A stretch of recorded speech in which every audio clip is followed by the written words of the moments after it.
pour introduire une brève étude des normes de l'interprétation et principalement de leur origine, de leur source, je lis deux versets bien connus du livre des Actes au chapitre 8.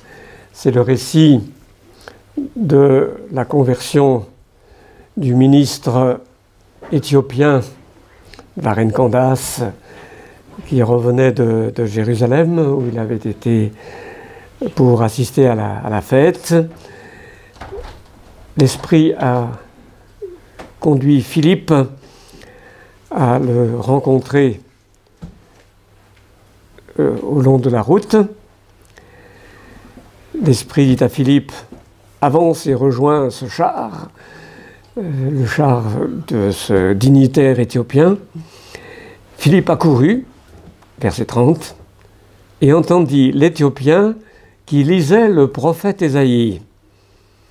Il lui dit: comprends-tu ce que tu lis? Il répondit: comment le pourrais-je si personne ne me guide? Et il invita Philippe à monter s'asseoir avec lui. C'était Ésaïe 53 que lisait l'Éthiopien. Et Philippe, en commençant par cette écriture, au verset 35, a annoncé la bonne nouvelle de Jésus. C'est l'histoire que vous connaissez. Elle introduit la question qu'il nous faut traiter maintenant. Comment serons-nous justement guidés dans l'interprétation de l'Écriture sainte? Quelles normes allons-nous suivre, s'il y en a? Quels critères allons-nous appliquer pour déterminer si l'interprétation est la bonne ou si elle ne l'est pas? La question de l'eunuque éthiopien, comment le pourrais-je si personne ne me guide, met en évidence qu'il y a un problème d'orientation et de direction qu'il faut traiter lorsque l'on parle d'herméneutique. Il y a, me semble-t-il, trois grands types de normes interprétatives qui ont été proposées et dont je vais dire pourtant qu'elles ne me semblent pas satisfaisantes. J'avertis à l'avance, il va y avoir critique, après présentation, des trois grandes façons de proposer des normes dans l'interprétation biblique qui ont eu cours dans toute l'histoire de l'Église. On peut les prendre un peu dans l'ordre qu'on veut. Je commence par la proposition illuministe.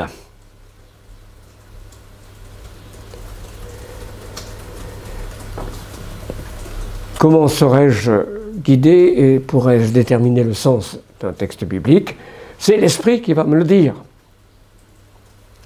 L'illumination du Saint-Esprit est conçue comme un apport révélatoire d'indications s'ajoutant au texte et permettant de savoir comment le texte doit être lu selon Dieu. L'illuminisme, c'est la doctrine qui privilégie une telle intervention de l'esprit dans l'interprétation biblique. Il faut bien distinguer illuminisme et illumination. L'illumination du Saint-Esprit, c'est un thème que la théologie orthodoxe évangélique a maintenu. La théologie orthodoxe évangélique affirme que pour guérir notre cécité due au péché, pour corriger au moins notre myopie et notre astigmatisme lorsque nous lisons l'Écriture, nous avons besoin de la lumière du Saint-Esprit qui nous éclaire. C'est son illumination qui nous permet de voir ce qui est dans le texte comme c'est dans le texte. Il n'y a aucun apport d'information supplémentaire. Ce n'est pas une révélation additionnelle. Le Saint-Esprit ne nous dit pas « il faut lire comme ça ».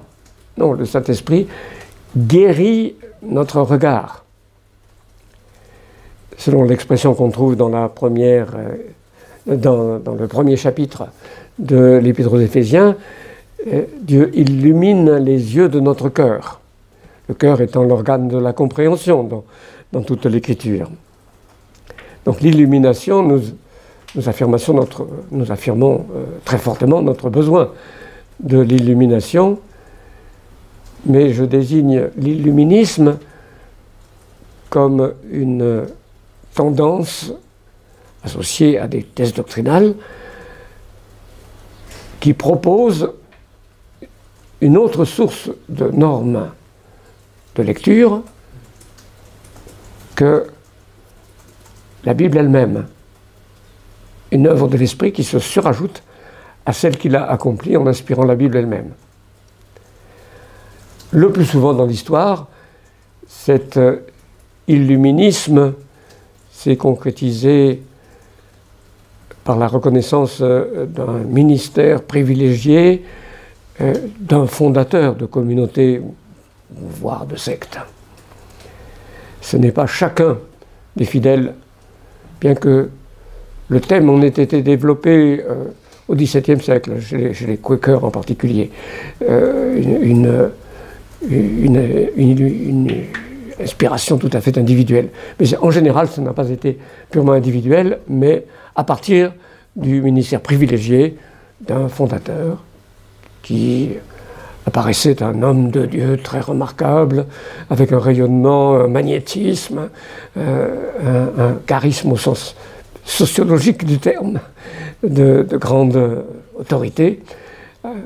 C'est son apport qui est ajouté à l'écriture pour permettre une juste lecture de l'écriture, selon la thèse illuministe.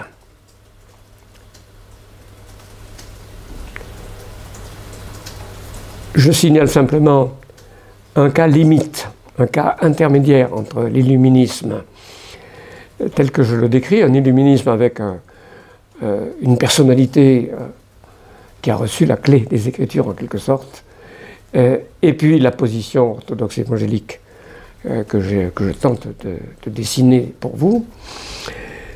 C'est le cas de l'adventisme du 7e jour.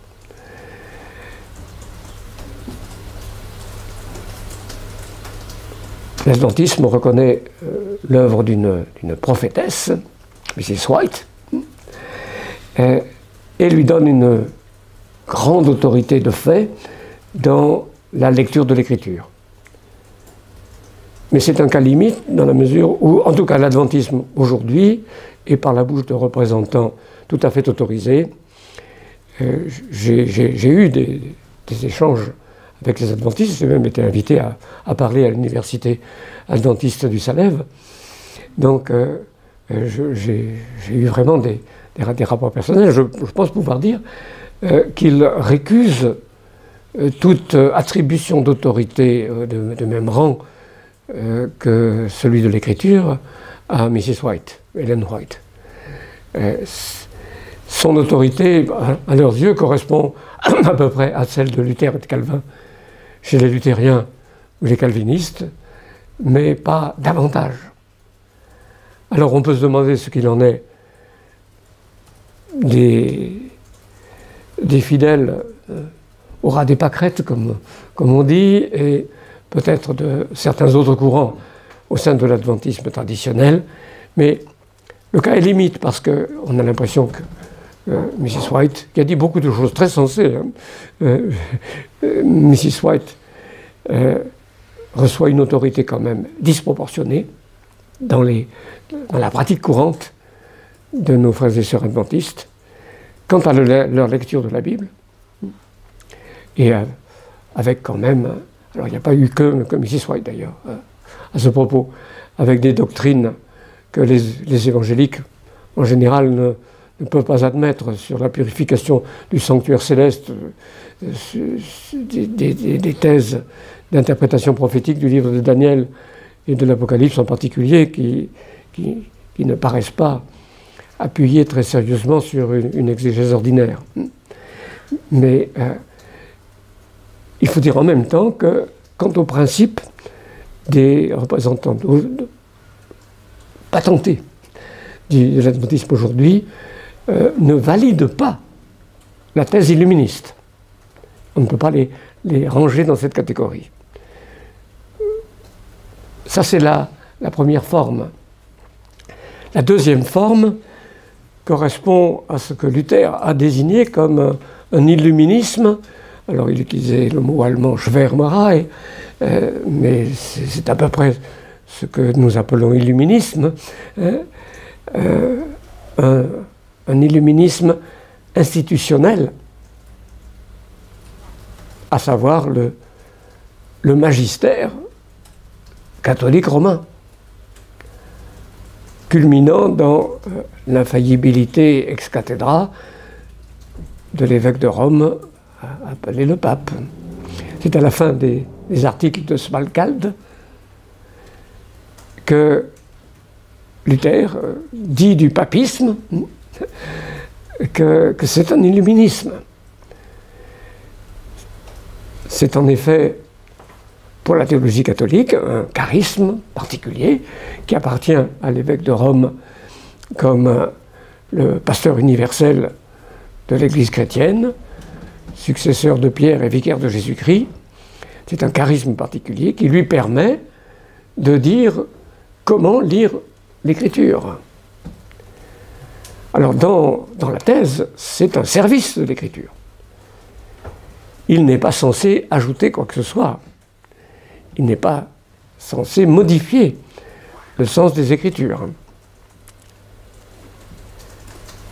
Mais il a la responsabilité du dépôt et c'est lui qui va en dernière instance déterminer ce qui est interprétation valide ou non.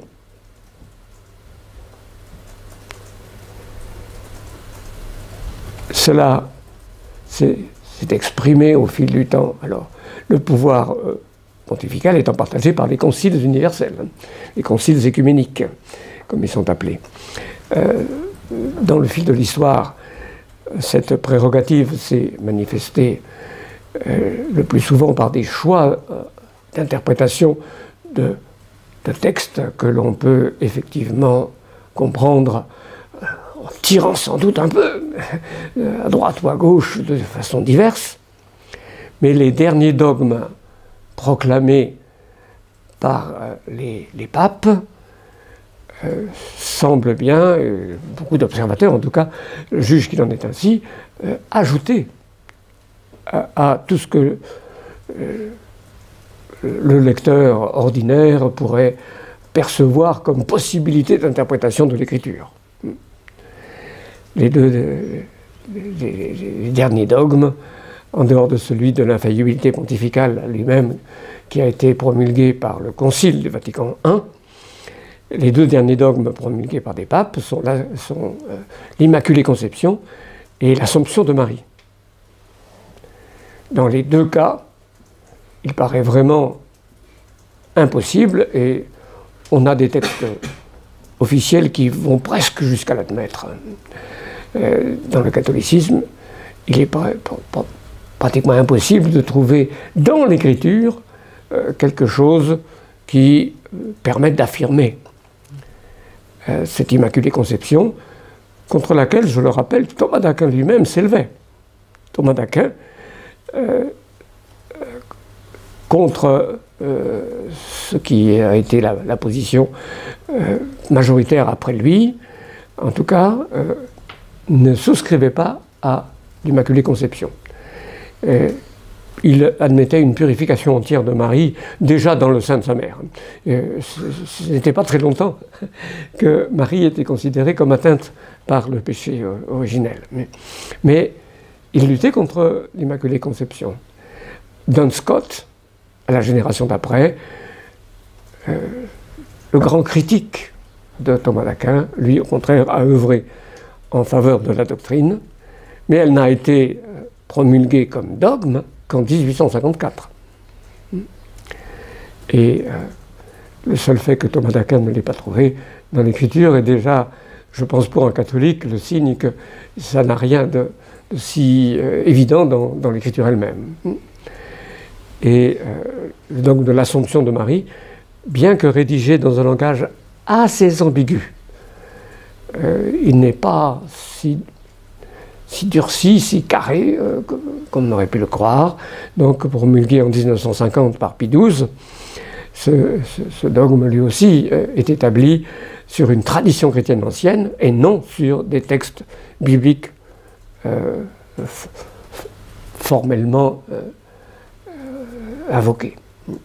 Donc, nous avons cette deuxième forme qui est associée au rôle de la tradition. Je pense que désigner le magistère comme la source des normes en dernière instance dans le catholicisme, c'est plus exact que de parler de la tradition, en tout cas c'est plus éclairant, parce que ce qui vaut comme tradition, c'est précisément le magistère qui le détermine.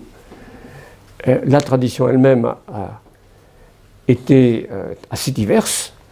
Il y a eu des thèses antagonistes qui s'y sont manifestées, et c'est d'ailleurs ce que Abélard, au XIIe siècle, avait mis en relief. Son ouvrage « Sic et non », oui et non,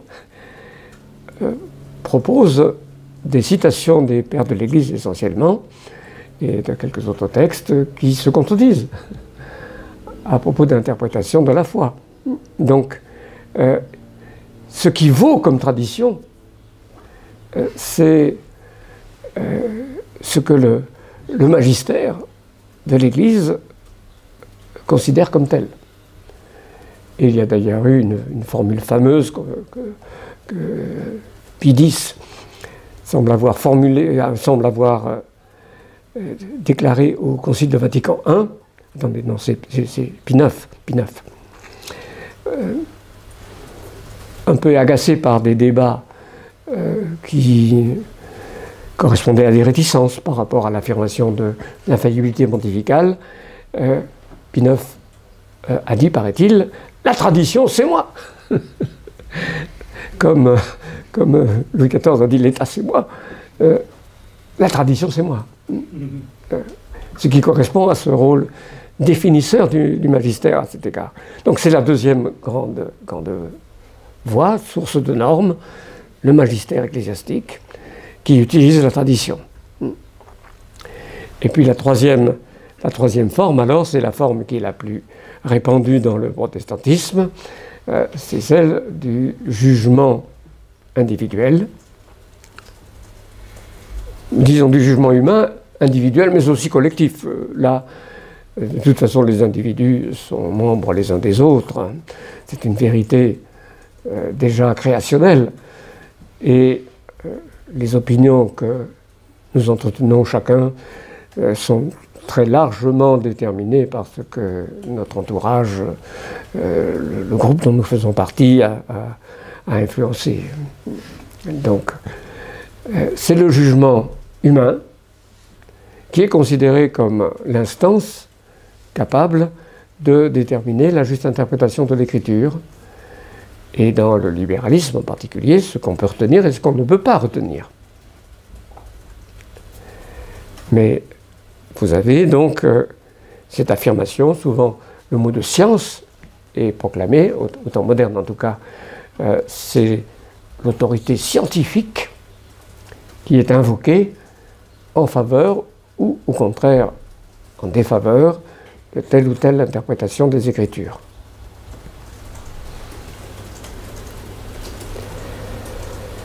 On pourrait peut-être ajouter, mais ça c'est comme un appendice de cette troisième interprétation, le choix d'un principe théologique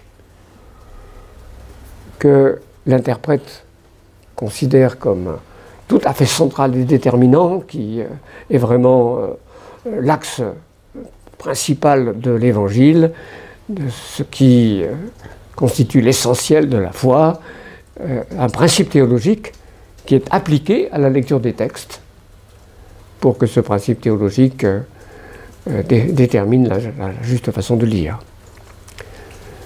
Je pense qu'on peut dire que le principe christocentrique, la concentration christologique, pour employer l'expression que lui-même utilisait, de Karl Barth, représente quelque chose de ce genre. Il y a très clairement chez lui l'affirmation que pour lire l'Écriture, disons selon Dieu, il faut respecter partout le principe de la concentration christologique. Toutes les voies de Dieu à l'égard des hommes passent par Jésus-Christ, y compris toute l'œuvre de création, Jésus-Christ, Dieu et homme. C'est son principe herméneutique décisif, me semble-t-il. Alors c'est un jugement humain qui le conduit à cette décision. Et donc on peut considérer que c'est une révision du principe libéral, mais qui appartient encore à la même catégorie. Ma thèse face à cette offre triple, c'est que si la parole de Dieu doit régner sur nous, si l'Écriture doit être le sceptre du règne de Jésus-Christ sur son Église, selon l'expression de Calvin, aucune de ces sources de normes ne peut être retenue.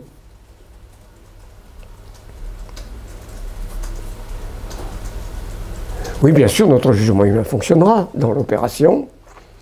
Bien sûr, nous tiendrons compte de la tradition et nous prierons le Saint-Esprit, nous y reviendrons, pour qu'il nous guide, mais ce n'est pas là la source des normes qui vont nous permettre de travailler de manière rigoureuse dans notre interprétation des Écritures. Structurellement, et donc avec une sorte de nécessité, de fatalité, si l'une des trois sources de normes que je viens d'évoquer est placée sur le piédestal, l'autorité de l'Écriture se trouve soumise à une autre autorité que la sienne, et la parole que Dieu a prononcée pour régler notre foi et notre vie est privée de son autorité ultime et absolue.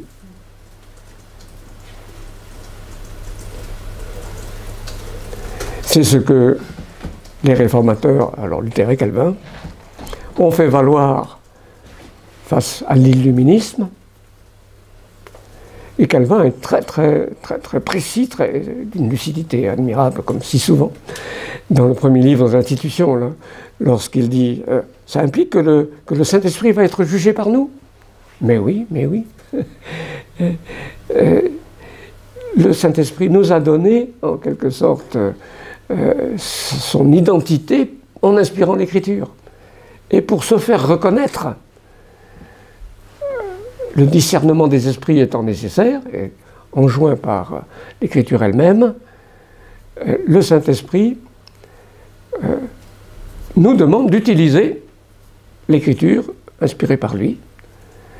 Donc, en un sens, nous, dans un premier temps, nous soumettons le Saint-Esprit dans son action auprès de nous à la norme scripturaire, non pas pour le subordonner, lui qui est Dieu, mais pour que nous soyons bien sûrs qu'il s'agit de lui et non pas d'un autre esprit. Alors là, je développe un peu au-delà de Calvin, si vous voulez, par une image. Le Saint-Esprit est appelé le doigt de Dieu dans les évangiles. Jésus dit, si c'est par le doigt de Dieu dans un évangile, et puis dans l'autre, dans le texte parallèle, dans les synoptiques, si c'est par l'Esprit de Dieu que je chasse les démons.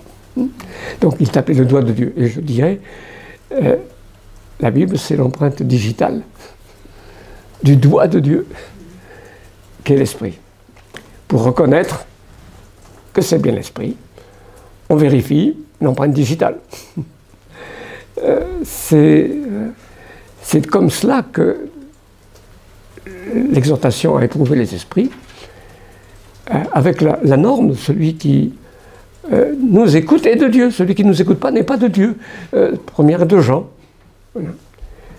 La parole apostolique, recueillie dans le Nouveau Testament, donc pour nous l'Écriture, est le moyen prescrit pour reconnaître l'Esprit de Dieu parmi les esprits qui se pressent pour solliciter la direction de notre vie. Donc, il est clair que l'illuminisme supplante l'autorité de Dieu et laisse la porte ouverte à l'action trompeuse d'autres esprits qui savent se déguiser en anges de lumière. Nous le savons. Donc, par rapport à l'illuminisme, je pense que c'est clair. Par rapport à l'Église catholique romaine, là c'est la vieille controverse évidemment de tout le temps de la Réforme et depuis. C'est toujours quand même le point de divergence fondamentale dans le traitement des doctrines. J'ai participé, vous le savez sans doute, à plusieurs dialogues catholiques évangéliques. Et c'est encore le cas d'ailleurs de nouveau aujourd'hui même, je veux dire en cette année. Et je constate que c'est quand même là que finalement on arrive. Les catholiques sont très souvent prêts à nous concéder que oui, si c'est avec l'écriture seule, ce que nous disons paraît le mieux établi. Mais voilà, ils se réfèrent à la tradition ancienne, telle qu'elle est filtrée bien sûr par toutes les interventions du magistère au cours des âges. Donc, ils se sentent parfaitement libres, par exemple sur la question du baptême des petits-enfants. La plupart des catholiques sont parfaitement d'accord, mais oui, bien sûr, il n'est pas dans le Nouveau Testament. Non, bien sûr, ajoutez après. Mais l'Église a su qu'elle pouvait baptiser les petits-enfants, voilà. Et cette tradition vivante a une autorité égale, comme dit le Concile de Trente. Donc,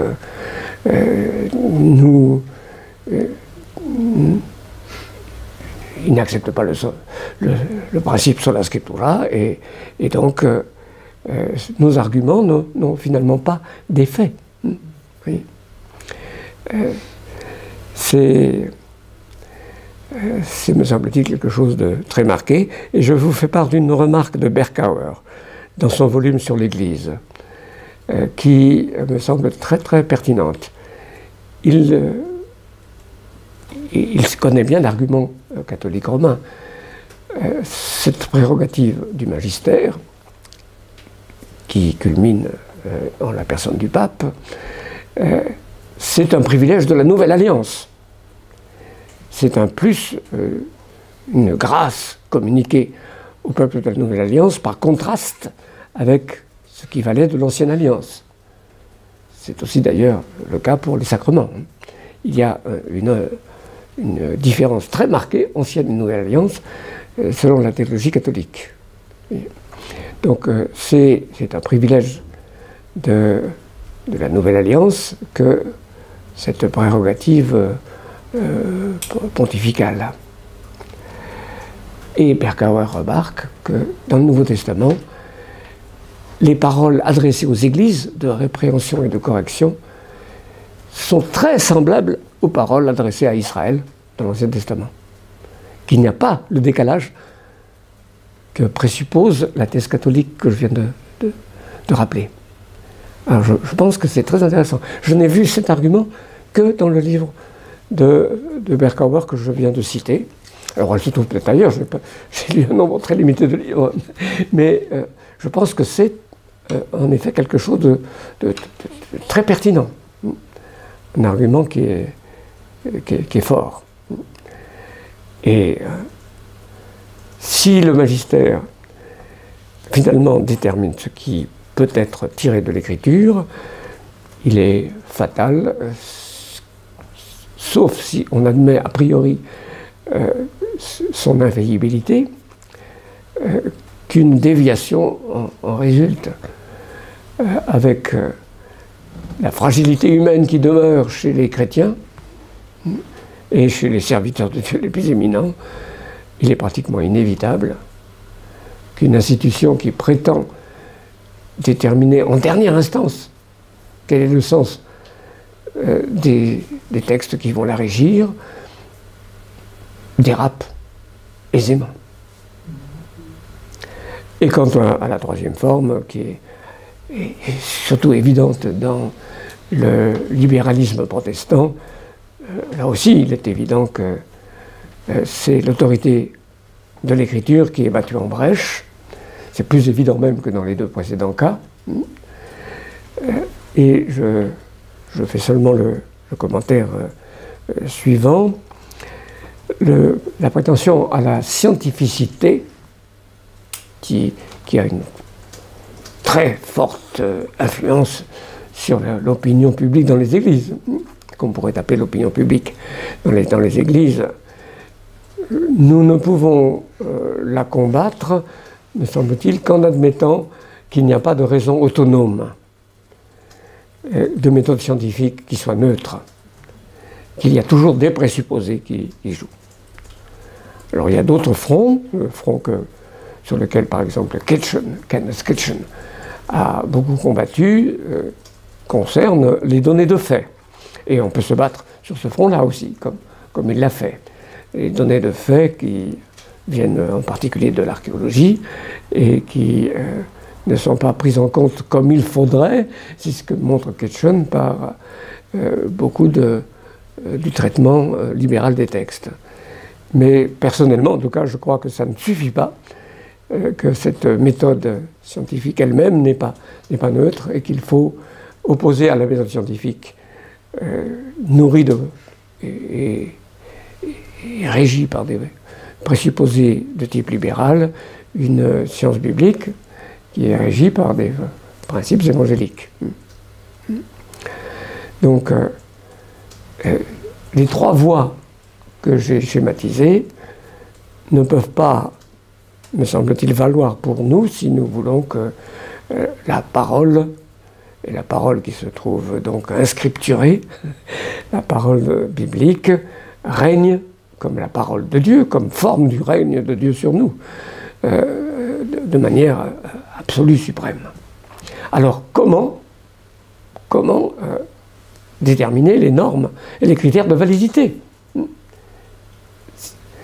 La réponse de la Réforme a été que c'est de l'écriture elle-même que doivent se tirer les directives pour la bien comprendre.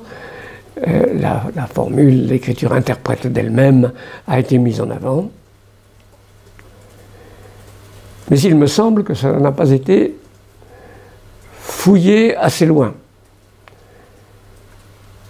Car en pratique, ce principe a donné lieu à une insistance très forte sur la comparaison des textes. Et l'expression, l'analogie de la foi a été généralement prise dans le sens d'une comparaison de tous les textes qui parlent du même sujet dans l'Écriture et qu'il faut accorder.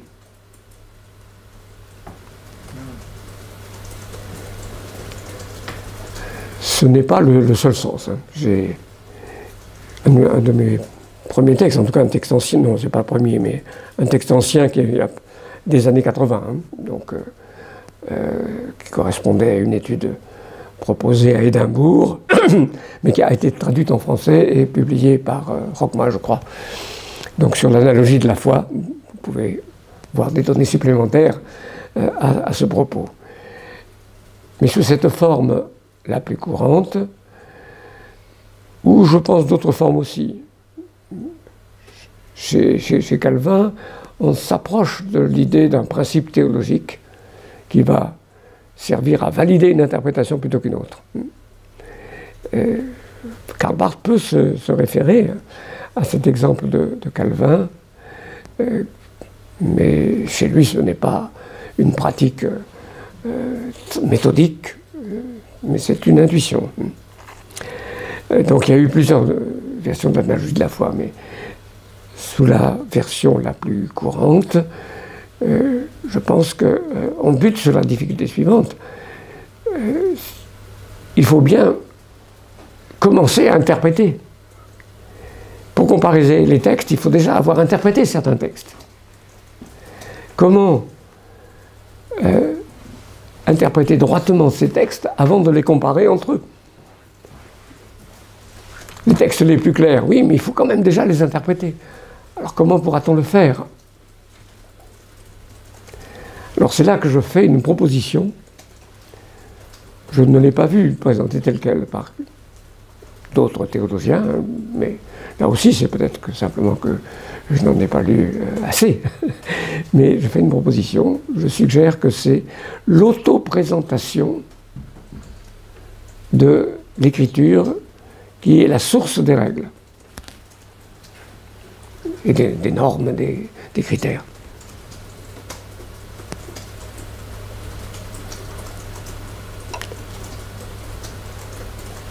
Je mets en œuvre le schéma que j'ai évoqué tout à l'heure. La première norme, c'est l'auteur d'un énoncé qui la communique par sa manière même de saisir le langage, de se proposer. Il choisit un niveau de langage, il choisit une langue déjà.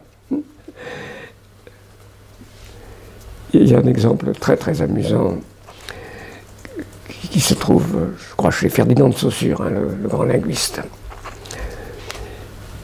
I vitelli dei Romani sono belli. I vitelli dei Romani sono belli.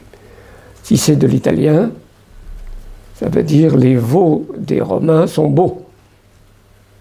I vitelli dei Romani sono belli. Mais si c'est du latin, ça peut être du latin. Ça veut dire « Va, Vitellius, au son de la guerre du dieu romain ».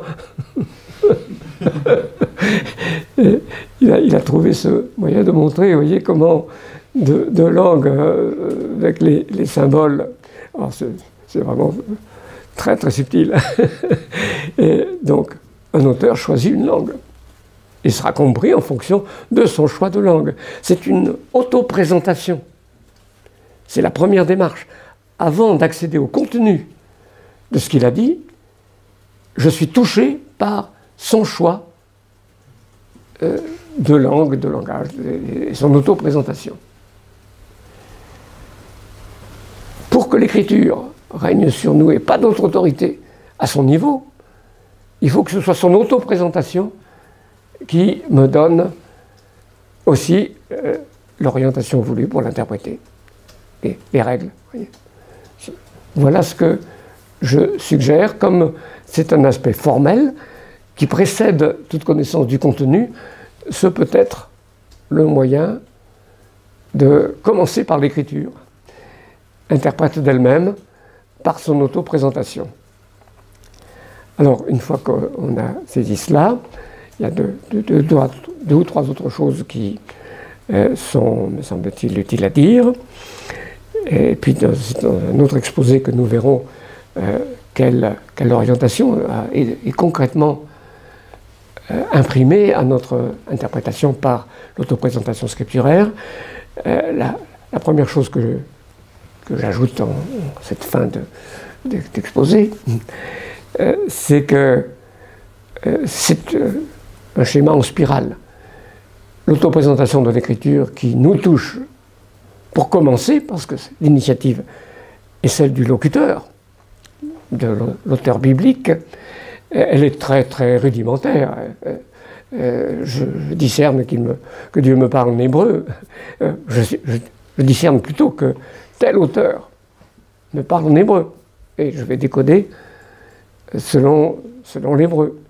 Mais ayant compris cela, ayant décodé, fait une première lecture du texte, je vois plus précisément comment il se présente. Cet auteur se présente comme un prophète, comme un porte-parole de Dieu. Et grâce à cette auto-présentation, je peux lire plus exactement. Et en lisant plus exactement, je vois plus exactement comment il se présente. Et c'est ainsi que progresse la connaissance de la bonne manière de lire l'écriture. À partir de son auto-présentation, j'affine sans cesse, et c'est là que se situe la comparaison des textes, par exemple.